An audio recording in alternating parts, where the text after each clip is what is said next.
어제 보석으로 풀려난 후에 김경수 지사와 문재인 대통령이 처음으로 조우했습니다. 그림자 수행을 했던 어떻게 보면 문재인 대통령의 최측근을 고초를 치른 후에 처음으로 만난 셈입니다. 직접 들어보시죠. 20분 정도 운전하면 460km 460km 갈 수 있습니다. 예. 대신에 그 차량 가격은 예, 그렇습니다. 전기차 대비가 가격이 좀 올라가는데 수소차를 가지고 이제 세종시 가면 서울 갔다 오는 건 괜찮은데 이게 세종시는 추는 수가 없어요. 한 번에 갔다 와야 되는데 간당간당. 빨리 좀 만들어주셔야 돼요. 사실은 문재인 대통령께서 대통령에 당선되기 전부터 김경수 지사가 그림자 수행을 했었던 최측근, 감옥에 갇혔다가 풀려난 후에 처음으로 만난 자리인 만큼 상당히 분위기는 화기애애했는데 두 사람이 상당히 친했고 다정했다라는 부분은 여기저기서 포착이 됐습니다. 저희가 예리하게 그 부분도 한번 살려봤는데요. 함께 보시죠. 대통령의 앞머리가 좀 떨어지자 김경수 지사가 얼른 다시 옛날 수행했던 것처럼 앞머리 올리세요 라고 하자 문 대통령이 좀 어색해하면서 자연스럽게 지금 앞머리를 올려서 어떻게 보면 헤어스타일을 다시 원상 복구하는 그런 장면도 어제 포착이 됐고요. 지금 보시죠. 눈빛으로 서로가 교환. 앞머리 떨어졌어 나? 그럼 올리면 되지 뭐. 이렇게 잘했어요 라고 얘기하는 장면. 그리고 김경수 지사가 지금 문 대통령의 발언이 혹시나 지금 마이크에 안 담길까 봐 김 지사가 지금 본인이 직접 마이크를 대고 문 대통령의 어떤 발언이 한마디라도 땅에 떨어지지 않게끔 열심히 지금 그림자 수행을 하고 있는 모습도 어제 확실하게 지금 포착이 됐습니다. 끝까지 지금 마이크를 들고 다니는 모습도 계속 이렇게 포착이 됐는데 김영주 의원님. 사실은 문 대통령이 어제 김경수 지사를 보고 김 지사도 문 대통령을 보면서 사실은 뭐 여러 가지 지금 만감이 교차했을 것 같아요.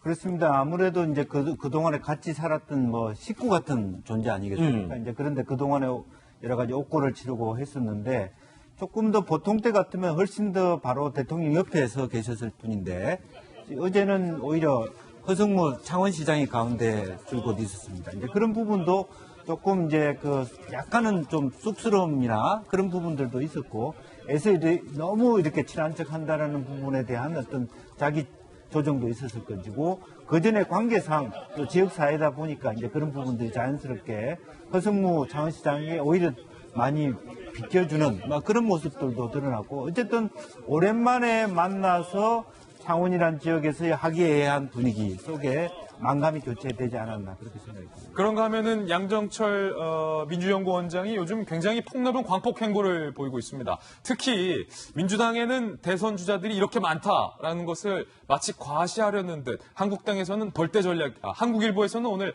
벌떼 전략이다라고 명명하기도 했는데요. 이재명 지사, 박원순 시장, 그리고 다음 주에는 김경수 지사까지 대권 주자들, 이른바 잠룡들을 만나는 행보를 계속하고 있는데요. 그 장면도 좀 함께 살펴보시죠. 양정철 원장이 이재명 지사를 만났어요. 사실은 이재명 지사와 또 친문의 대표 인사인 양정철 원장이 뭐랄까요? 이 정치적인 색깔이라고 할까요? 김정 장관님? 결이 좀 상당히 좀 달라요, 사실은. 네, 사실은 같은 이제 여권 아니지만 잘 아시지만 이제 이재명 지사 같은 경우는 지난번에 문재인 현 대통령과 경선을 했었죠. 그러다 보니 사실 내부 경쟁자 간의 갈등도 굉장히 심각하거든요. 그때 뭐 험악한 말들 많이 나왔어요. 네, 그리고 또 이재명 지사가 사실은 문재인 대통령 아킬레스건이라고 할 수 있는 아들 문제를 언급하는 듯한 모양새까지 비쳤었고요. 그리고 여러 가지 문제 때문에 사실은 법정 다툼까지도 가지 않았습니까? 그러다 보니 같은 여권 지지자 안에서도 가장 결이 다른 지지자가 문 대통령 지지자와 이제 이재명 지사 지지자들이라는 얘기가 나오고 있는데 지금 총선을 앞두고서는 결국은 서로 윈윈 하자라는 그런 이 공동의 목표가 있지 않나라고 생각을 합니다. 특히 이재명 지사도 본인이 이제 법적으로는 정리가 됐지만 정치적으로 여전히 본인이 건재하다라는 걸 보여줘야 되고 또 본인과 가까운 국회의원들이 얼마나 이제 경기도권을 중심으로 해서 살아남는지 이런 부분에 대해도 관심이 있을 거 아닙니까? 그러다 보니 저렇게 만남을 갖는 것 같은데요.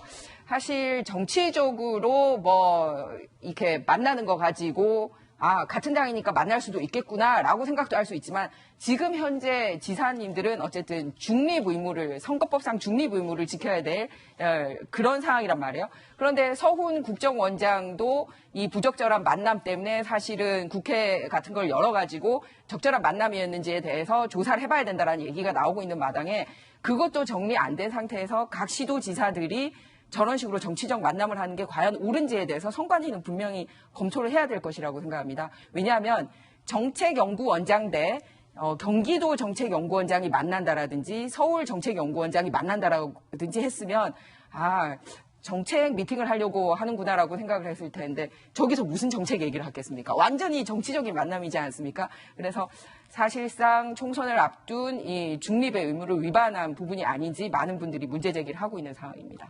어제 한국당의 모습과 또 민주당의 모습, 두 모습 전해드렸습니다.